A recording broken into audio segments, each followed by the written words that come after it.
All right, thank you for staying with us. We want to take you straight to the court, where the court has now upheld Justice Mumbi Ngugi's ruling, which essentially means that if any governor has been charged or accused of corruption, then they essentially stay out of office. The Council of Governors wanted that quashed, but that did not happen. So let's listen into what's happening right now.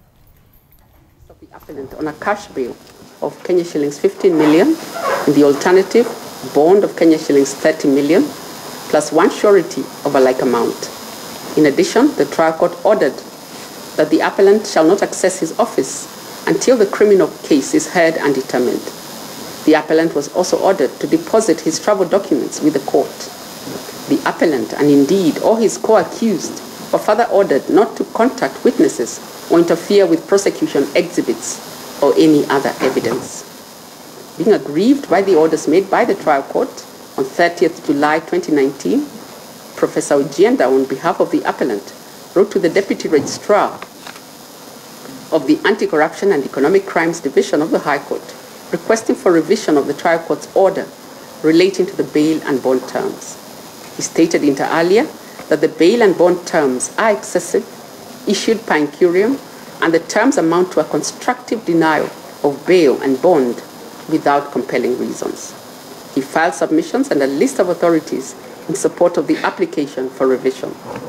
The DPP opposed the application for revision of the trial court's decision and filed grounds of opposition, stating inter alia that it offends the provisions of section 364(5) of the Criminal Procedure Code, in that the applicant ought to have filed an appeal, that the applicant was seeking interpretation of various constitutional questions, a jurisdiction that is a preserve of the High Court, sitting as a constitutional court, and that the bail terms met the threshold set out under Article 49 of the Constitution, and therefore there was no justification for the High Court's intervention.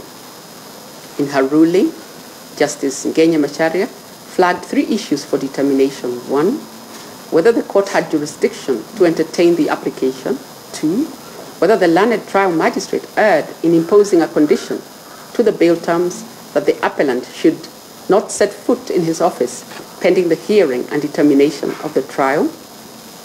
And three, whether the bail terms imposed were harsh and excessive. Regarding the first issue, the court held that it had a supervisory jurisdiction over decisions made by the subordinate court under sections 362 and 364 of the Criminal Procedure Code and articles 165(6) and 7 of the Constitution.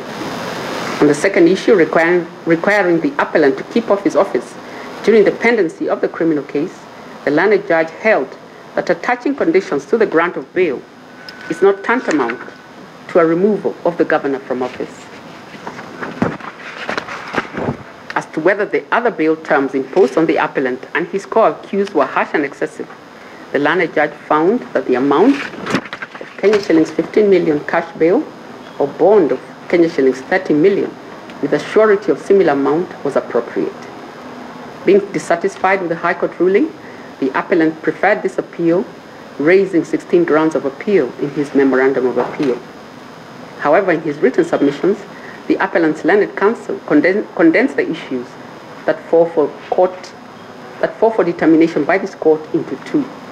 One, whether the finding of the learned judge that the order of the learned trial magistrate directing the appellant not to set foot in his office until his trial is heard and determined did not amount to his removal from office and violated the Constitution. Two, whether the finding of the learned judge that the bail granted to the appellant by the learned trial magistrate of cash Kenya shillings 15 million or a bond of 13 million with a surety of a similar amount was appropriate and neither harsh nor excessive for charges of amounts totaling a sum of Kenya shillings 51,249,000 was correct. When the appeal came up for hearing, the appellant was represented by Professor Tom Ojienda, Senior Counsel, Honorable G. Imanyara, N. Harvey, Siki Prono, and K. Uriri. The respondent was represented by Alexander Muteti and Vincent Monda, Alex Akula, and Wesley Nyamacha, Senior Prosecution Counsel. Both parties relied on their written submissions and various authorities, which they briefly highlighted. Professor Ojienda submitted that this court has jurisdiction to hear and grant the order sought in this appeal, arguing that relief sought on the substantive issues do not avail in the jurisdiction under Rule 59 of the Court of Appeal Rules, which requires the applicant, which requires an appellant before filing an appeal to file a notice of appeal stating the nature of the acquittal, conviction, sentence, or finding against which it is desired to appeal. Counsel stated that under Rule 52A of this court's rules, this court is empowered to grant interlocutory reliefs in order to preserve the substance of an appeal, in this case, to secure the liberty of the appellant. The appellant had filed a notice of appeal against a ruling of the High Court.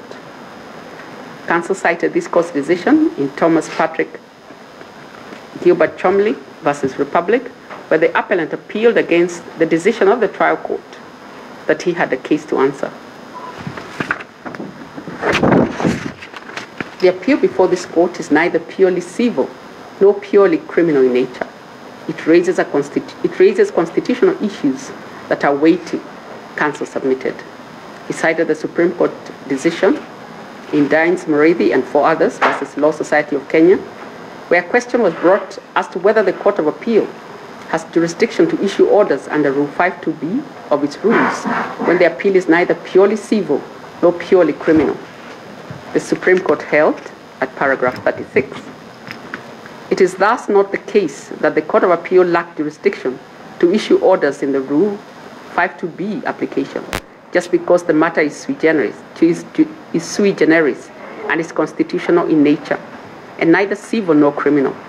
The High Court has already quite properly taken the position that it is unnecessary to bring such special matters under a wholly novel regime of procedural law.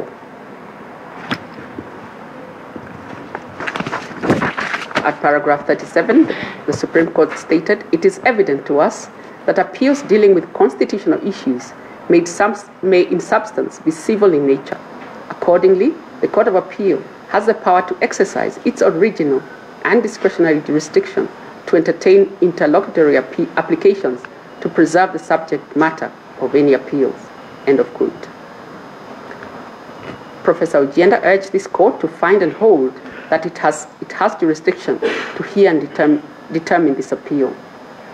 Turning to the question whether the finding of the learned judge that the trial court's order directing the appellant not to set foot in his office until his trial is heard amounted to his removal from office and violated the Constitution, counsel cited the provisions of Section 30 and 31 of the County Governments Act that set out the functions and responsibilities of a county governor and his powers respectively.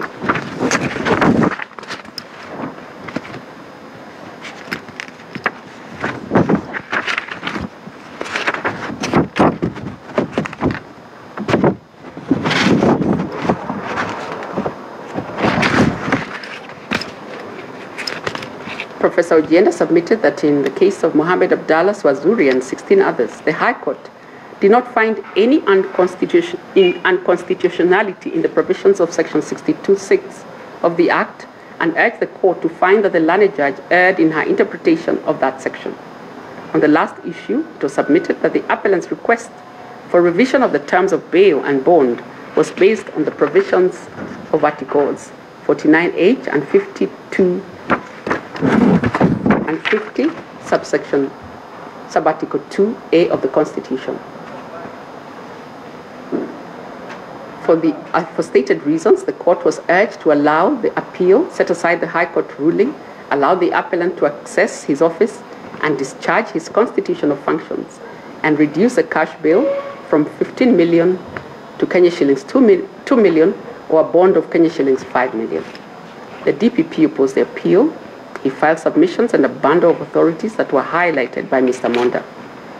He started by pointing out that the appeal is incurably defective, as it is based on wrong rules, that the appellant had filed a civil appeal, whereas both the decision of the trial magistrate and that of the High Court are purely criminal matters. Consequently, this court does not have jurisdiction to entertain the appeal.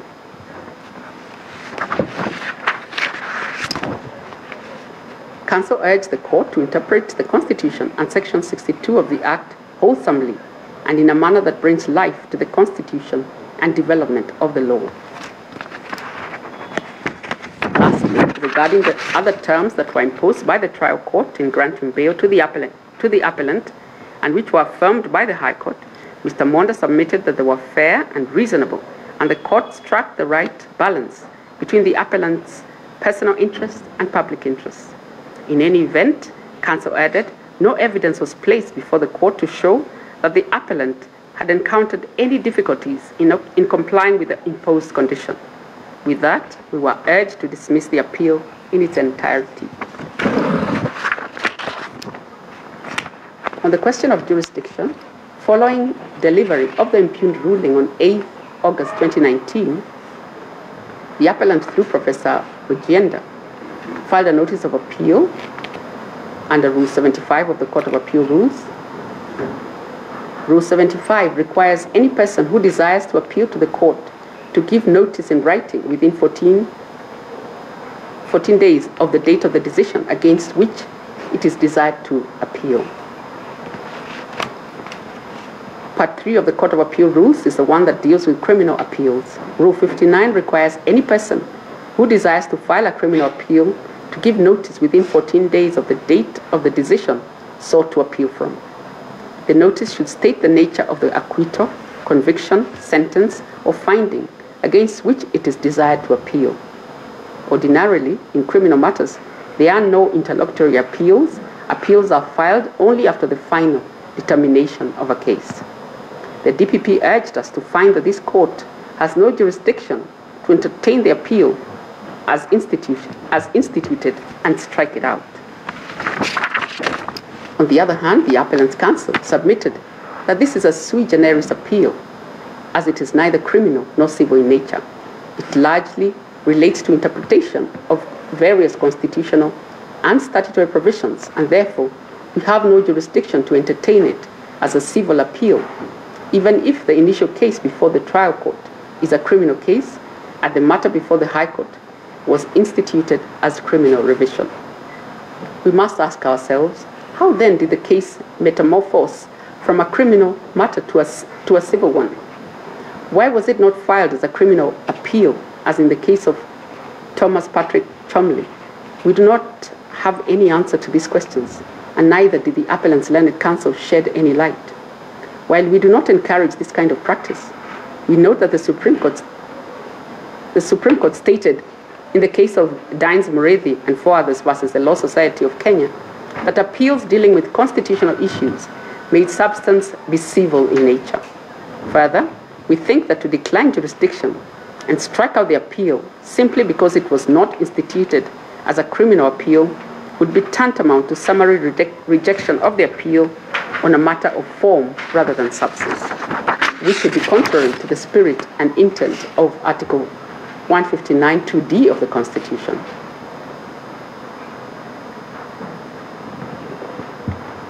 On the question of denial of access to his office, did it amount to removal of the appellant from office? The trial magistrate held that barring the appellant from accessing his office neither violated the Constitution nor amounted to his removal from office. It was only, intended to ensure the integrity and credibility of this trial and to ensure the public interest is safeguarded, end of quote. The learned judge concurred with the trial magistrate. We have already quoted her sentiments on the issue. On the other hand, Professor Ojienda argued that the learned judge's holding amounted to a constructive removal and/or suspension of the appellant as the governor of Kiambu County. He cited Black's Law Dictionary, 10th edition, which defines office as a position of duty, trust, or authority for public purpose, a place where business is conducted or services are performed. The same dictionary defines removal as the immediate termination of an office holder's privilege to serve in that office, usually after a vote. Suspension is defined to mean the temporary deprivation of a person's powers or privileges, especially of office or profession. It also includes temporary withdrawal from employment as distinguished from permanent severance. Counsel submitted that the effect of the trial court's orders that were affirmed by the High Court was to occasion an unlawful vacancy in the office of Governor of Kiambu County, which is contrary to the provisions of Article 182(1) of the Constitution. The article stipulates that the office of Governor falls vacant when the holder thereof dies, resigns in writing, addressed to the Speaker of the County Assembly, ceases to be eligible to be elected County Governor under Article 182, under Article 180, sub-Article 2, is convicted of an offense punishable by imprisonment for at least 12 months, or is removed from office under the Constitution. He concluded by saying that there is absolutely no provision of law that empowers a court to occasion a vacancy in the office of a governor through the imposition of bail terms and conditions. The determination of this issue involved interpretation of Articles 49(1)(h), 181 and 182 of the Constitution, as well as Section 62(6) of the Act.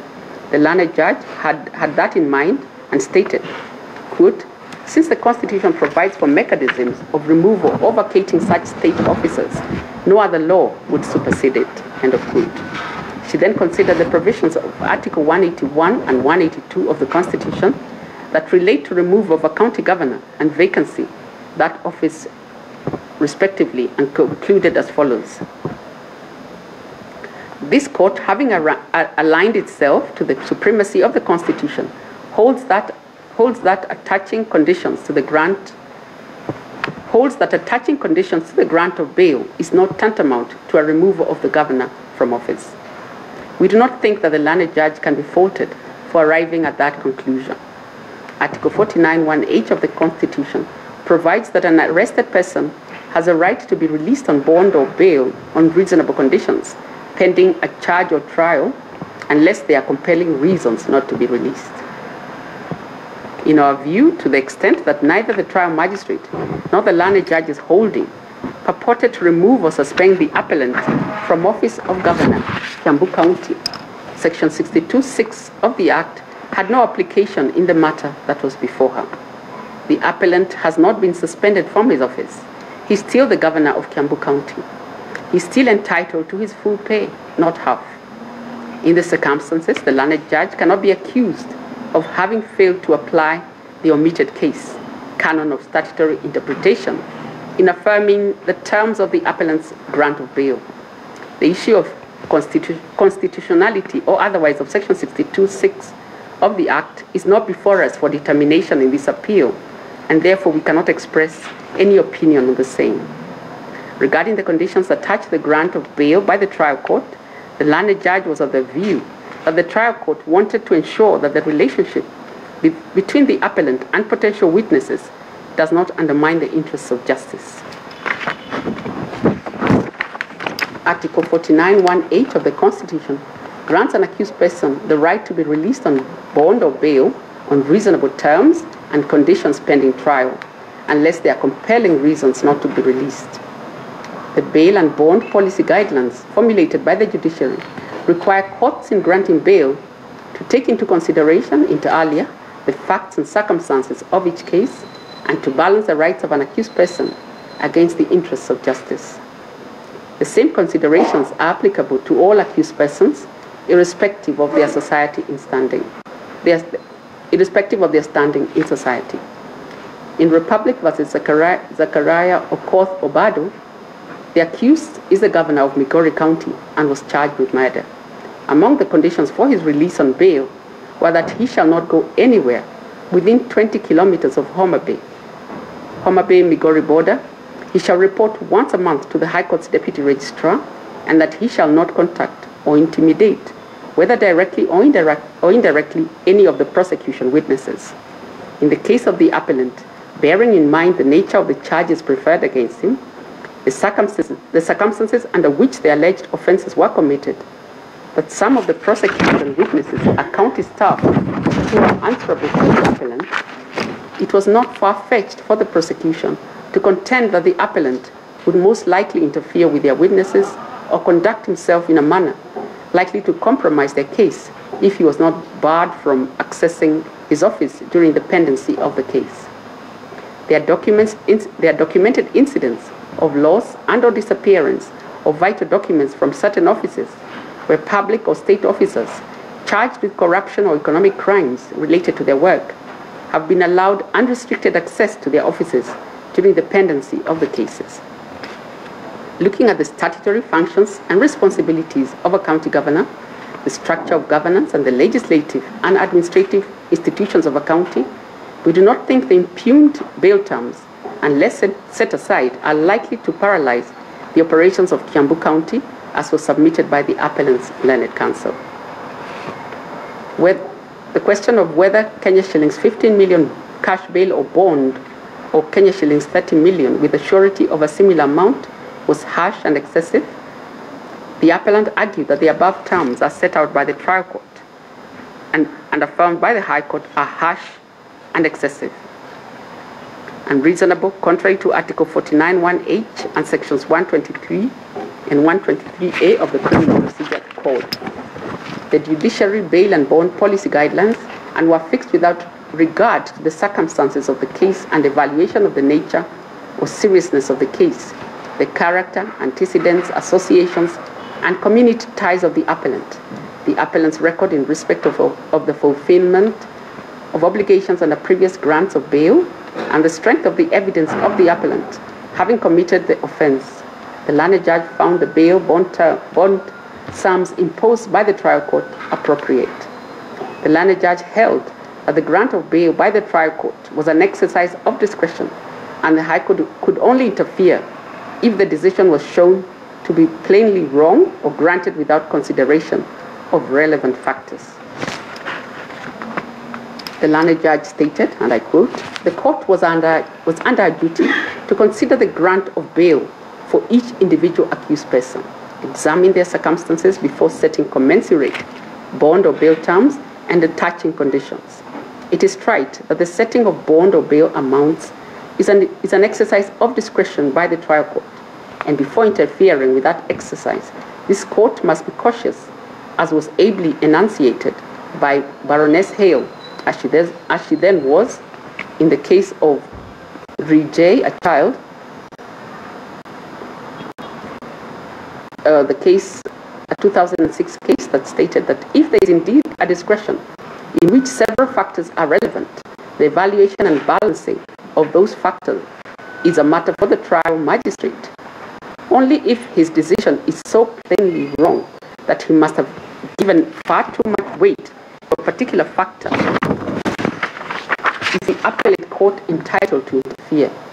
Too ready an interference by the appellate court risks robbing the trial magistrate of the discretion entrusted to him by law." End of quote. We respectively agree with the learned judge's holding, and we have no basis of faulting her in any way. In conclusion, therefore, we find this appeal devoid of merit and dismiss it in its entirety. The appellant shall bear the costs of the appeal. It is so ordered.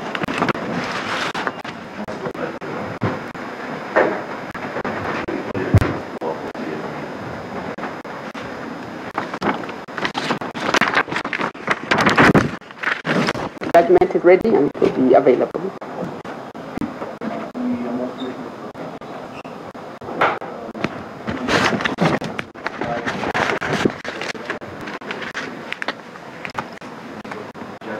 Please make the formal application and it will be acted on.